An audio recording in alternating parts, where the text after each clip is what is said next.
What's up? We're in the following part, and I hope you're good in the hood and peachy and spectacular.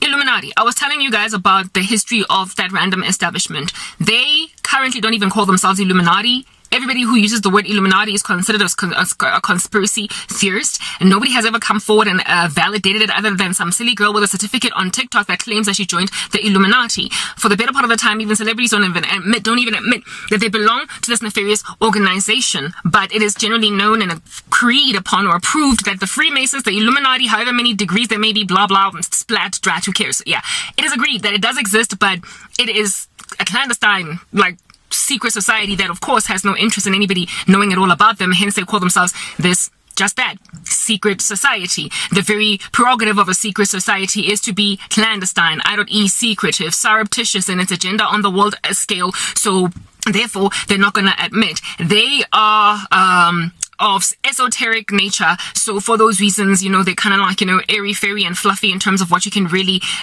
validly confirm about them. That much we know. So no one that truly belongs to that organization will flat out come to you and say, I belong to the Illuminati, look at me looking all Illuminati-ish, and look at the Eye of Horus on my forehead. Nobody is going to come forward with that. However, the history of them that has been communicated to us all we can successfully gauge is verifiable. How is that even a thing? Okay, so there is this theory of bizarre inferences in statistics, in the sense that if something has been, which is why people who believe that the earth is flat need to really study stats so they can understand how bizarre it is for them to come to that inference. First and foremost, if something is generally agreed upon in consensus by a cloud of people, a mass of human beings over a very long amount of time, and it has very, very reputably so over the years being confirmed as such, and people have invested time, blood, sweat, and money in proliferating the knowledge or the training or the instruction of this particular body of information, to a point of, like I said, spending copious amounts of money to prove this. It is therefore and also a whole bunch of people embrace this particular doctrine just for the sake of deceiving the masses, just for the sake of lying to the masses. According to there is a theory or a study in statistics that say that it is bizarre, literally the word is bizarre that is used. It is bizarre to infer that so many people would invest so much money and validate and propagate this one particular agenda at the expense of their pockets, their peace, their life, just for the sake of pushing deception.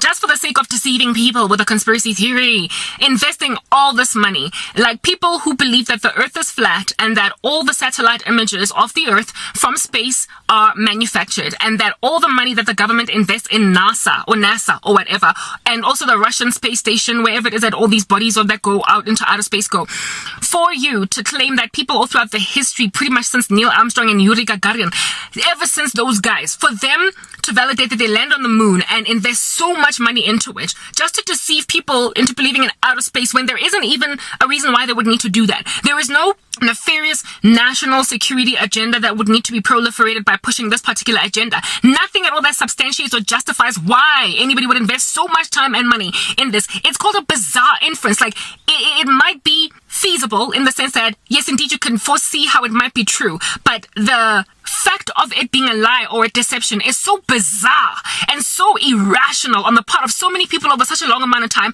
that it is successfully write-offable. You can just write it off entirely. So that is, for me, by far the strongest argument for the flat earth theory, or at least against it. People who believe that the earth is flat and that there is no outer space.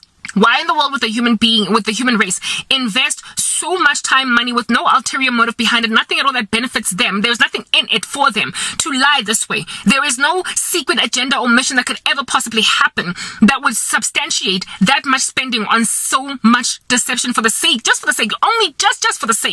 of deceiving people into believing in an outer space. It's like doing everything in your power to convince children that cartoons are real, to a point of investing in a whole bunch of, a pseudo, a fake environment that has got cartoons in it, in some kind of a simulated environment, and put goggles on kids to make them believe that these cartoons are real, until these children are nicely deceived when there is absolutely nothing in it for the human race to make kids believe that cartoons are real. There is nothing in it for us. There is nothing beneficial to the ecosystem to make people believe that lie, if indeed it is a lie. It is, for me, like I said, by far the most compelling argument for a round Earth or a spherical Earth alongside outer space being in existence. There has been too much human investment in it for it to be bizarre for them to have done that just for the sake of deceiving everybody when there is nothing in it for them. Very well. All other theories against the flat Earth, like, phenomenon is also workable, but this one is the most feasible one for me. For one, why is every other body in outer space three-dimensional and roundish, or has some kind of more than just a flat surface underneath and a dome on top out there that you can see with your naked eye, like the sun and the moon, while the Earth becomes this like I don't know, rare thing here on Earth? And again, are you going to tell me that everybody's testimony, witness, account of telescope that own telescopes is what is this, lies? Like some random kid that's into stars, are you telling me that they literally went and like created some kind of deception inside the making of the telescope to make sure that this child sees like stars outside, sees bodies of planets outside, like the planetarium at Wits University? They just built all that to deceive? No, like it's too bizarre. It is too bizarre to imagine that even star-gazing fanatics who do it habitually just are in on it, in on the secret. This is why people who believe the Earth is flat just need to stop. Literally, they just need to stop.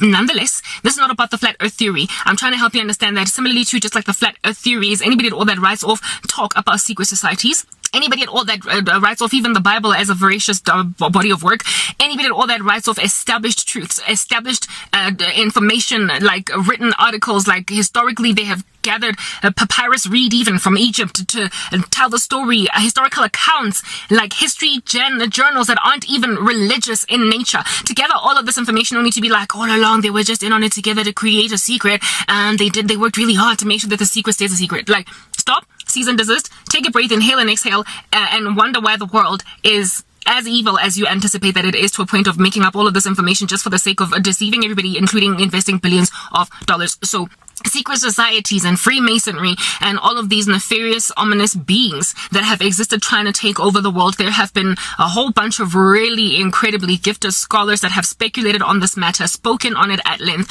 written articles at large. There are also historical accounts of governments of countries trying to put a bit of a cease and desist, like blockage on the nefarious ideals of secret societies because they were threatening basic things on the ground like human liberties. And they also had megalomaniacal and grandiose extreme delusions of grandeur, basically, in their minds to run everybody. And they've always been a small number of people. And because they're small, they've always been successfully couped. So with the history of the Illuminati, because of how many people in the very beginnings of the secret society, because of just how the sheer volume of intelligent minds that inquired into this thing, poked at it, prodded at it, literally became like archaeologists to try and figure out what's going on. And they were intelligent, they were smart enough, scholastic enough, and believable enough, and lectury enough, and reputable enough in their lands for governments of those countries to pretty much be like, okay, look, we can't just ignore Professor A, B, C, D, and Q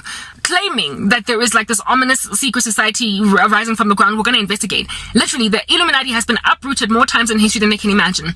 But just like a horse kicking its last kicks of a dying in its death, they have been indeed trying to come back up for air again. They are similar to what it is that Nimrod did at the Tower of Babel. Tried to build something that's going to get to heaven, but they did not prosper because there was intervention on the ground, as it was spearheaded by God Almighty in the form of human beings that he led to pretty much study something ominous going on to stop it dead in its tracks. Now, the Illuminati, let's move to the next part for the sake of,